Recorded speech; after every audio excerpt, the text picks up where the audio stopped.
마쳤는데요. 어떤 분이 저한테 대표 기도를 물어보시더라고요.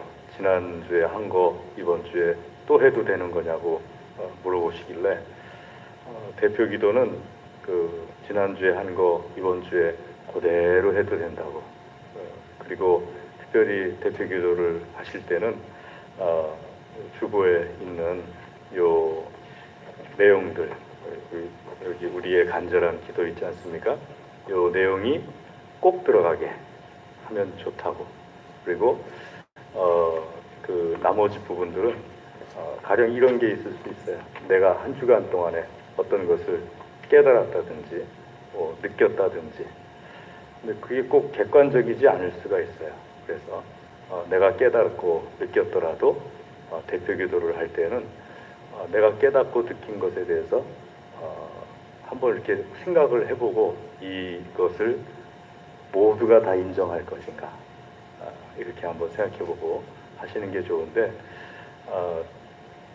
옆에서 잘한 사람이 있다. 저 사람은 대표 기도를 참 잘한다.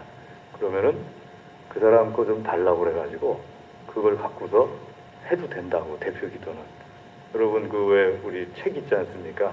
대표 기도 잘하는 방법 같은데 보면은 그거 가지고 이렇게 하잖아요. 저도 특별히 어떤 특별 예배 있지 않습니까? 그런 같은 경우는 그거 그대로 갖고 가서 그렇게 기도합니다. 왜냐하면은 그게 객관적인 거예요. 그래서 그거는 누가 들어도 아멘 할 수 있는 그런 내용인 거죠. 그래서 그렇게 기도를 합니다.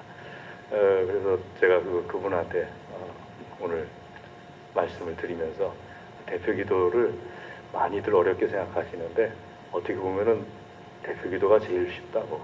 한번 이렇게 가만히 대표 기도 하시는 거, 누가 하는 거 가만히 들어가서 저분은 참 대표 기도를 잘하네. 그러면은 가서 그 원고 달라고 그러라고. 그리고 그거 가지고 그대로 나와서 또 해도 되는 게 대표 기도니까. 근데 이제 개인 기도, 사실은 개인 기도가 어려워요. 개인 기도를 하는 게 대표 기도는 기껏해야 한 3분 정도 하는 건데, 개인 기도는 30분, 그러니까 늘려나가기가 참 힘든 것이 개인 기도죠. 그리고 어떤 영성도 대표 기도를 통해서 영성이 내가 잘하는 경우는 없어요. 개인 기도를 통해서 영성이 잘하는 거죠. 대표 기도보다 저 같은 경우는 개인 기도가 더 어려워요. 대표 기도는 그냥 이렇게 갖고 나가서 읽으면 되는데, 개인 기도는 참 쉽지 않은 부분이 개인 기도입니다. 자, 그래서 오늘 주님께서 하신 말씀과 연결을 한번 지켜보면요, 예수님께서 제자들을 부르셔가지고 제자들에게 말씀하시는데, 너희는 마음에 근심하지 말라 하고 말씀을 하십니다. 마음의 근심을 왜 할까요? 그래서 제가 이렇게 한번 써봤어요. 자기가 알던 세상이 무너질 때 그리스도인은 뭘 해야 될까? 자기가 알던 세상이 무너졌어요. 가령 신경 끄는 기술이라는 책을 쓴 분은 자기가 알던 세상이 어떻게 무너졌느냐, 학교에서 어느 날 17살 때였는데 갑자기 교감 선생님이 자기를 부르더래요. 교감 선생님이 자기를 불러서 갔더니만 교장 선생님도 있고 교감 선생님도 있고 그 앞에서 가방을 다 내려놓으라고. 그 가방을 교감 선생님이 교장 선생님 앞에서 막 뒤지더래요. 그러면서 하는 말이 너 마약 어디다 감췄어? 하고 묻더래요. 얘가 마약을 소지했다는 의심을 받고서 그리고 이제 붙잡혀온 거예요. 미국도 그런가 봐요. 우리나라만큼. 붙잡혀왔어요. 마약 어디다 놨어? 아무리 뒤져도 안 나와요. 그래서 자기가 말했대요. 나 마약 안 합니다. 왜 저한테 이렇게 하십니까? 그래도 교감 선생님이 믿질 않고 이번에는 가방을 잘근잘근 발로 밟더래요. 잘근잘근 발로 밟는데, 딱 밟는데 어느 한 곳에 가방 밑바닥에 딱 밟으면서 어떤 느낌이 왔는지 이거 뭐야 그러더래요. 뜯어봐. 가방 밑바닥을 탁 뜯으니까 거기서 이제 대마초가 나온 거죠. 마약이 나온 거예요. 자기는 절대로 들키지 않을 거라고 생각하고, 그리고 자기는 그게 어떤 자기한테 위험이 있을 거라고 생각 안 하고 있는데 그걸로 퇴학당한 거예요. 학교를. 17살 때 퇴학을 당해가지고 그 다음부터는 이제 막 그 인생이 막 꼬꾸라지기 시작하는 거예요. 그래서 몇 년간 친구 집을 전전해 가면서 살기도 하고 막 그렇게 인생이 막 꼬꾸라지는데, 왜 우리말에 엎친 데 덮친 격이라는 말이 있잖아요. 그것만도 힘든데 자기가 퇴학한 지 얼마 되지 않아서 부모님이 이혼을 해버렸대요. 그리고 아버지는 아버지대로 또 어머니는 어머니대로 하는데 자기는 마약을 하고 그러니까 아버지 어머니가 자기를 데려가질 않는 거예요. 그래갖고 얘가 이제 그때부터 그 굉장히 힘든 시간을 보내다가 한 10년쯤 뒤에 20살 후반기 30살 정도 됐을 때 자기한테 물어본 거예요. 내가 왜 이렇게 살아야 되는가 하고 10년간 밑바닥 생활을 그냥 계속 하다가, 그러니까 어느 날 그 자기가 학교를 퇴학당할 거라고는 꿈에도 생각을 안 한 거죠. 부모가 이혼해서 자기가 길거리에 부모 없이 남게 될 거라고 꿈에도 생각 안 한 거죠. 그러니까 두 개가 동시에 벌어진 거예요. 학교도 퇴학당하고 부모가 이혼을 해서 자기가 길거리에 이렇게 남게 되고. 근데 이런 일이 의외로 많아요. 의외로 내가 지금 안정적이라고 여기고 누리고 있던 것이 어느 순간에 그냥 어느 한쪽이 무너져 내리는. 그러니까 네 발로 버티고 있다가 세 발로 버티고 있다가 발 하나가 부러지고 이렇게 폭 주저앉게 되는 그런 상황이 우리가 살아가면서 참 많습니다. 그러면 그럴 때 그리스도인은 어떻게 해야 될 것인가 하는 것을 묻는 거죠. 여러분, 그럴 때 우리 그리스도인들은 어떻게 해야 될까요? 그 17살짜리 에게는 여러분들이 충분하게 말해줄 수 있을 것 같아요. 네 인생은 앞으로 50년은 더 전성기로 보낼 수가 있고 50년 지나봤자 네 인생은 67세밖에 안 되니까 50년이란 시간을 허비하지 말고 지금부터 이렇게 준비하고 저렇게 준비하고 이것 준비하고 이것 준비해라 하면서 권면할 수 있을 것 같아요. 혹은 30살 됐다고 할지라도 여러분들이 권면할 수 있을 것 같아요. 대부분들이 30살은 아직도 굉장히 젊은 시간이니까 뭐 이렇게 준비해도 되고 저렇게. 제가 만약에 30살이라면은 뭘 준비할까 할 때 준비할 게 많을 것 같아요.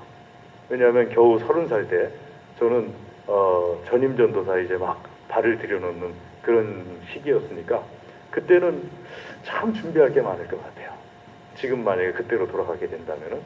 그리고 30살 때 준비해서 50세까지만 20년을 준비해서 안 될 게 뭐 있습니까?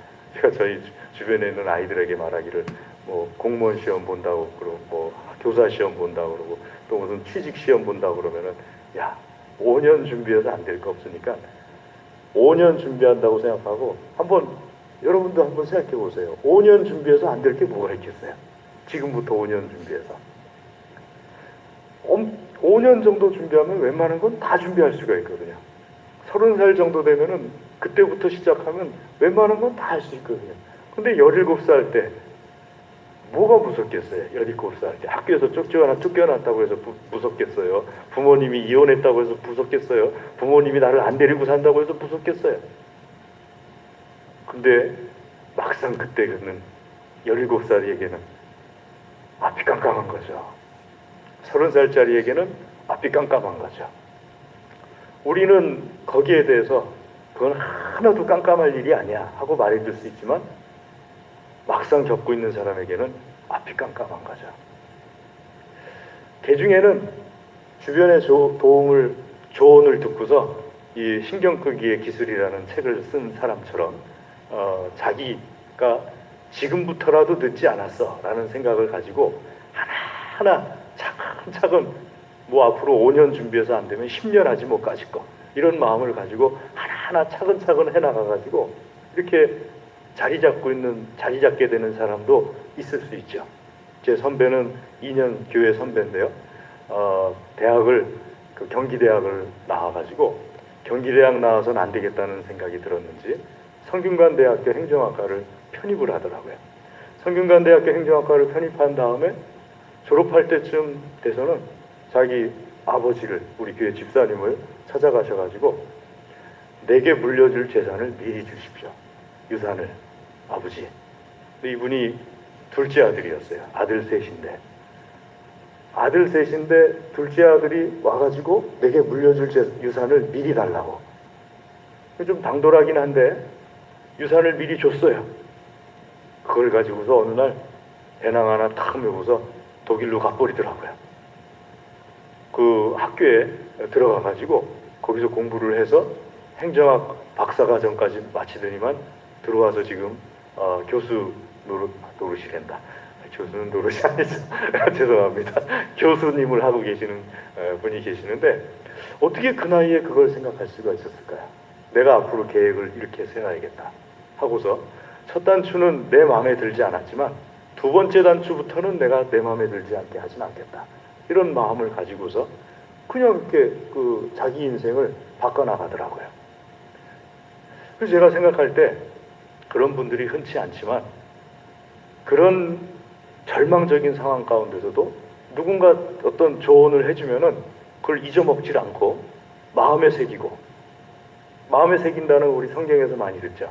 그 마음에 돌에 새기지 말고 마음에 새겨라 하는 표현처럼 마음에 새기고 매일같이 그것을 위해서 조금씩 해나가게 되면은 어느 순간엔 수없이 많은 실패자들 중에 몇 안 되는 그 자기 인생을 개척해 나간 그런 인물들의 이야기 가운데 하나가 되는 거죠. 자, 신앙도 똑같습니다.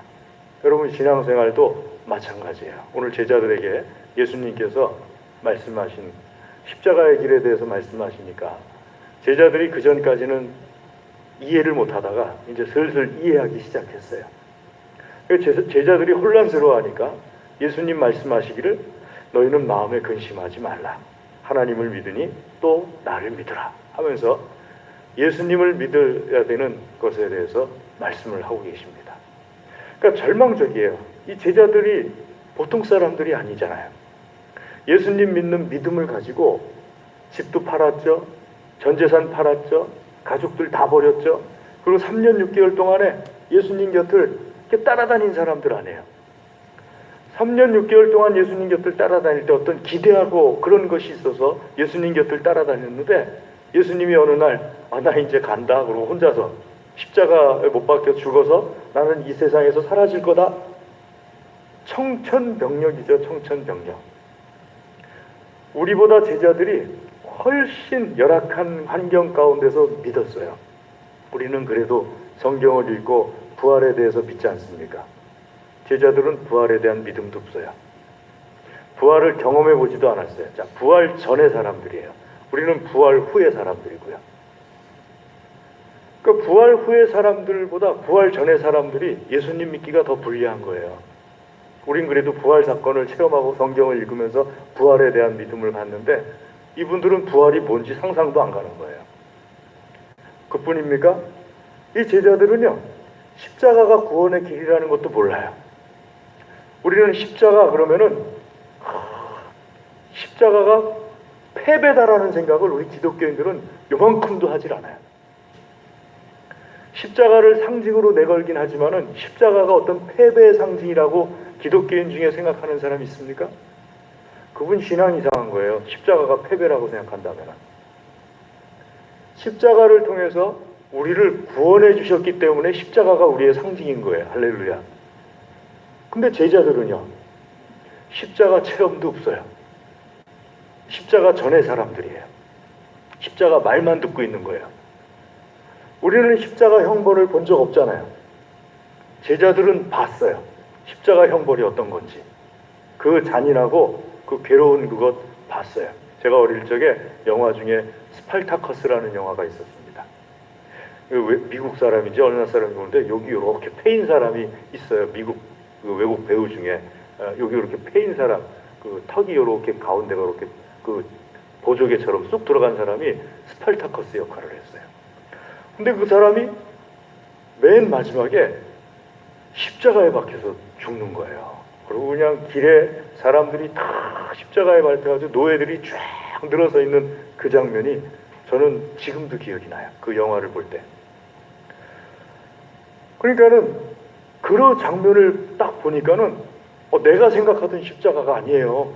내가 생각하는 십자가는 이렇게 이쁜 십자가잖아요. 아니면 교회 종탑 위에 있는 빨간 십자가, 네온으로 돼 있는.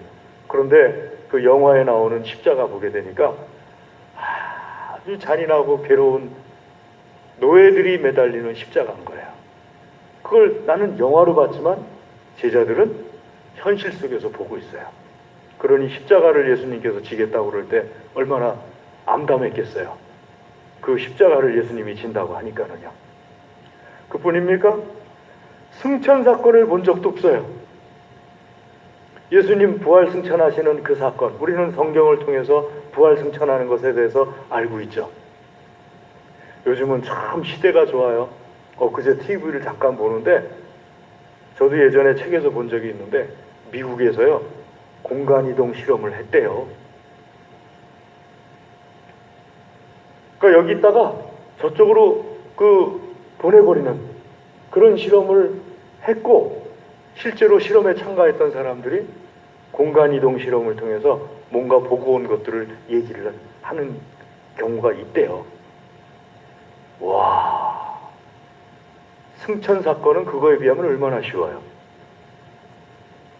보는 앞에서 쫙 올라가는 거니까 더 쉽죠. 공간 이동은 그냥 그거보다 훨씬 더 어려운 건데, 우리는 승천 사건에 대해서 예수님 말씀, 성경 말씀을 통해서 알고 있어요. 그런데 제자들은 아직 승천 사건도 부활 사건, 십자가 사건도 겪기 전이니까 승천 사건은 아직도 겪기 전이죠. 그러니까 이런 상황 속에서 더군다나 성령 체험도 겪기 전이에요. 제자들이 얼마나 암담했을까. 우리말로 하면은 마치 낙동강 오리알 된 것 같은 기분이었을 것 같아요. 예수님이 뭔가 될 줄 알고서 예수님을 모든 걸 다 버리고 쫓아다녔는데 아니잖아요. 제가 다니던 교회, 모교회에 장로님 한 분이 계셨는데요. 이분이 김영삼 대통령 만드느라고 굉장히 애쓰신 분이에요. 김영삼 대통령이 됐어요. 되고 나니까는 그 다음에는 이분이 어떤 한 자리를 하려고 굉장히 또 애쓰셨는데 대통령 주변에 애쓴 분이 한두 명이 아닐 거 아니에요. 그러니까는 다른 분한테 밀렸어요. 그래서 그 다른 분이 이분이 되고 싶어하는 그 한 자리가 됐어요. 다 교회 안에 계셨거든요. 그분들이 다. 근데 민망하더라고요. 낯빛이 변하시고 완전히 모든 것을 삶의 의욕을 잃어버리신 것 같은 그런 모습이시더라고요. 굉장히 좋으신 분이셨는데 그런 모습, 이때를 위해서 김영삼이라는 사람을 대통령을 만들고 그 다음에 본인이 계획하는 어떤 것을 하기 위해서 이때를 위해서 최선을 다했는데 안 된 거잖아요. 앞으로도 기회가 없고. 그러니까 굉장히 힘들어 하시더라고요. 제자들이 오죽했겠어요. 이때를 위해서 했는데 더군다나 집도 버리고 가족들도 버리고 모든 것을 버려두고 이때를 위해서 했는데 예수님 혼자서 십자가에 달려 죽으신다고 하니까 암담하죠. 자, 그럴 때 우리 예수님 믿는 사람들은 어떻게 해야 되느냐? 두 가지 종류가 있습니다. 첫 번째는 낭만주의자들이 있어요. 흔히 긍정주의자들이라고 얘기를 하죠. 다 잘 될 거야. 걱정하지 마. 나쁜 일도 안 일어날 거고 언제나 좋은 일만 일어날 거야. 이분들이 하시는 대표적으로 좋아하는 말씀이 로마서 8장 28절 합력하여 선을 이루리로다. 근데 합력하여 선을 이루리로다만 암송해요. 그 앞에 로마서 8장 23절부터 쭉 말씀에 있는 고난에 대한 쭉 말씀들. 그러니까 고난에 대해서 잘 견뎌내면은 그 고난이 다 변해서 선이 될 것이다 하는 내용이 로마서 8장 23절부터 28절까지 말씀인데 앞에는 관심 없어요. 뒤에만 합력하여서 선을 이루리로다. 근데 사실 긍정적인 생각만 갖고서 모든 게 다 잘 되진 않아요. 고난을 받아들일 때 그 긍정적인 생각이 빛을 발하는 거예요. 그래서 온전하게 두 번째 종류의 그리스도인들은 이런 때 사실주의적인 태도를 취해야 됩니다. 그러니까 사실을 받아들여야 돼요. 현 상황 속에서 사실을 받아들여야 돼요. 오전에 잠깐 얘기했지만은 코로나라는 것을 받아들여야 돼요. 여러분, 코로나 전염병이 하나님 믿는 사람하고 하나님 안 믿는 사람하고 가려가면서 오질 않아요. 그게 사실이에요. 무조건 들어와요. 빈틈만 보이면. 나는 믿음이 좋으니까 안 걸리고 믿음이 나빠서 걸린 거다. 기도는 아마 그분들이 더 열심히 했을 거예요. 제가 손현보 부산 세계로교회 손현보 목사님이죠. 책을 읽어보니까 제가 여러분들 앞에서 한 번쯤 얘기한 적이 있는데 권사님이 한 번 주일날 안 나왔어요. 뭐에 안 나오셨나 봤더니 고추밭에서 고추밭 일 하느라고 안 나오셨대요. 그 목사님이 권사님한테 묻지도 않고 고추밭을 가가지고 하루 동안에 발로 다 뭉개버렸어요. 그 넓은 고추밭을. 권사님이 화가 나가지고 목사님한테, 목사님, 어떻게 고추밭을 이렇게 만들어놨냐고. 목사님이라 해도 이래도 되는 거냐고. 그랬더니 목사님이 권사님에게 하시는 말씀이, 권사님이 고추밭 때문에 주일 예배를 못 드리는 것보다는 고추밭을 뭉개버리고 주일 예배 드리는 권사님 되시는 것이 훨씬 낫지 않냐. 제가 그거를 글로 읽으면서요, 세상에 이런 분이 다 있네, 대단한 분이네 생각을 했어요. 그분은 여러분들이 알고 있는 무슨 선교단체 그런 분이 아니에요. 그분이 그 예배를 드리려고 열심을 내는 이유는 단 한 가지 때문이에요. 예배 드리려고 하는 것 때문이지 무슨 이상한 모임이나 그래서가 아니에요. 제가 그분에 대해서 그 책이나 이렇게 들어보니까. 그러니까 여러 가지 상황들이 있는데 그 위험 가운데서도 사실 세계로교회에서는 한 명도 확진자가 나온 적은 없어요. 그렇게 모이니까는 그 시설 폐쇄 명령을 받은 거지, 세계로교회에서 확진자가 나와서 시설 폐쇄 명령을 받은 게 아니에요.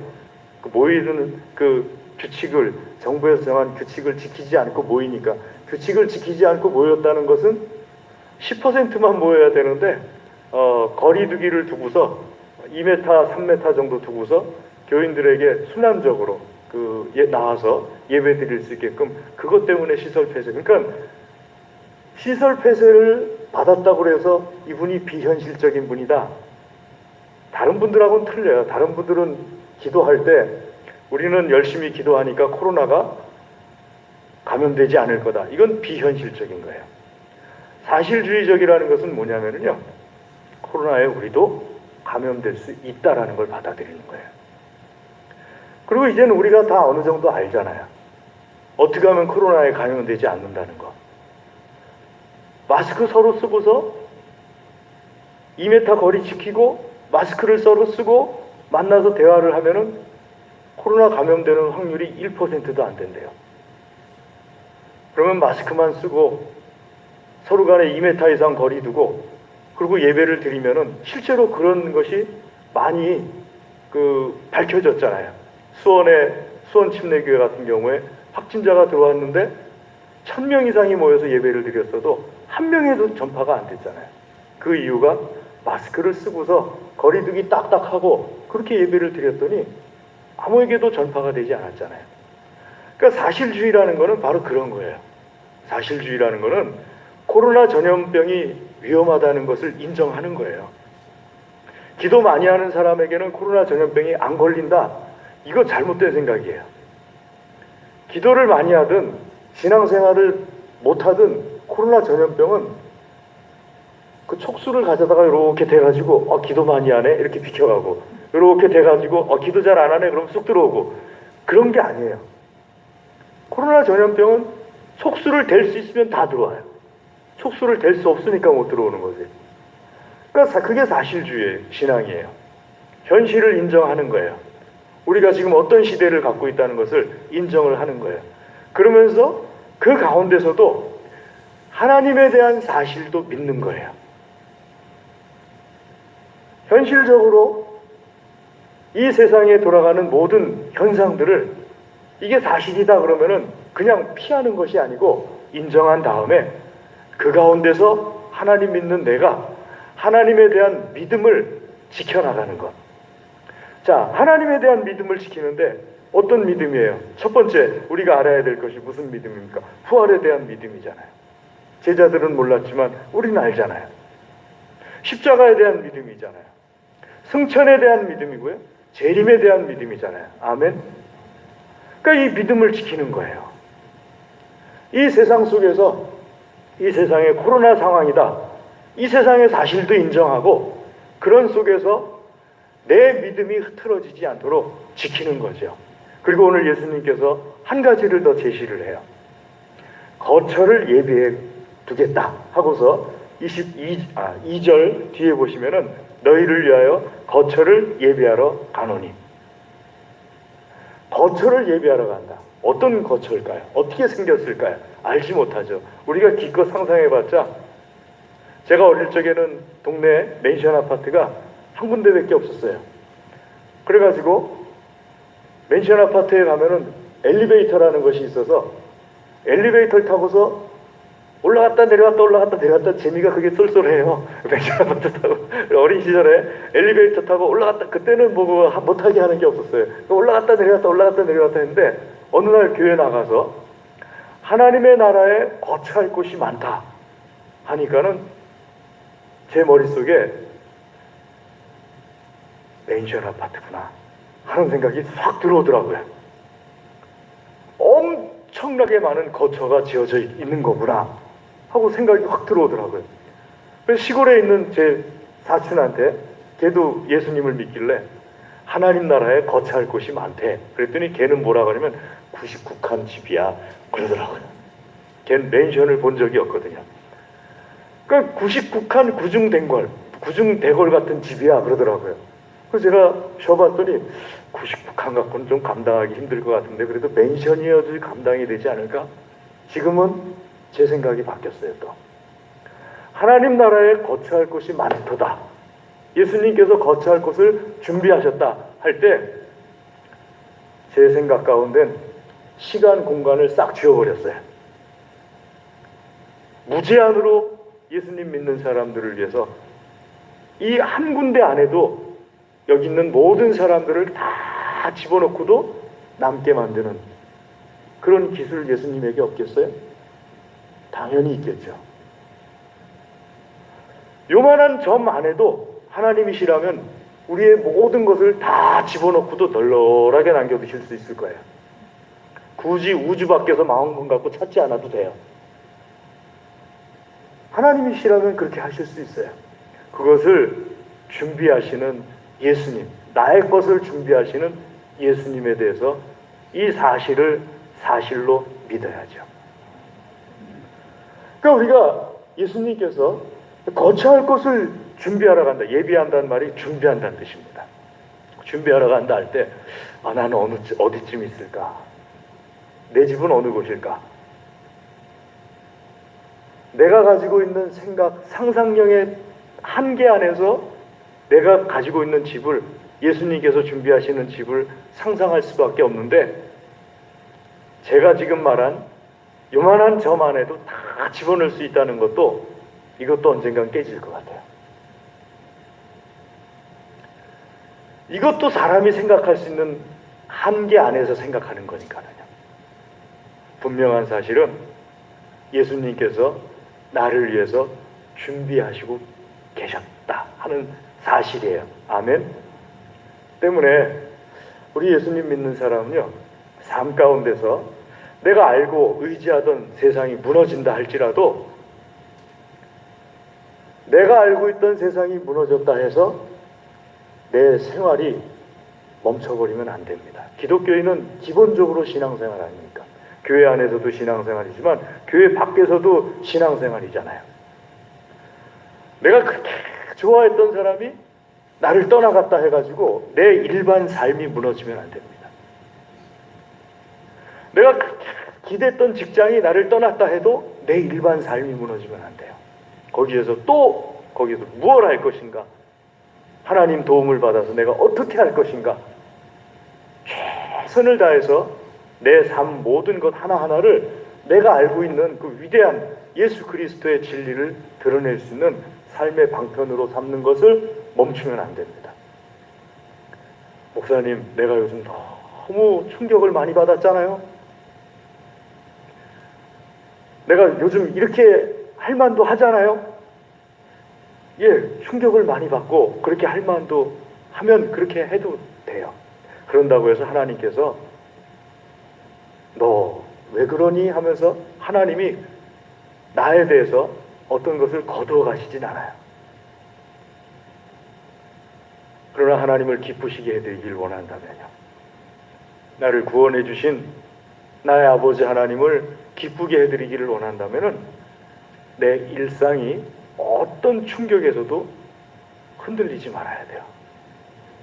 내가 기대는 것이 다 무너진다 할지라도, 터가 무너지면 의인이라도 무엇을 할 수 있을까 하고 시편 기자가 말할 때 그 뒤를 이어서 한 말씀이 믿음 안에서의 삶을 강조하고 있거든요.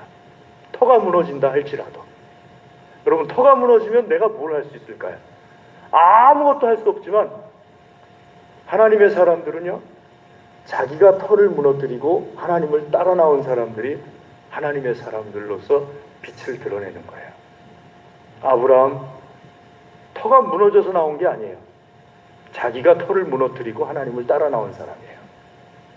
제자들, 터가 무너져서 예수님 따른 게 아니에요. 자기가 터를 무너뜨리고 예수님을 따라 나간 사람들이에요. 우리가 터가 무너지는 것으로 불안해하거나 근심하지 말기를 주의 이름으로 권면합니다.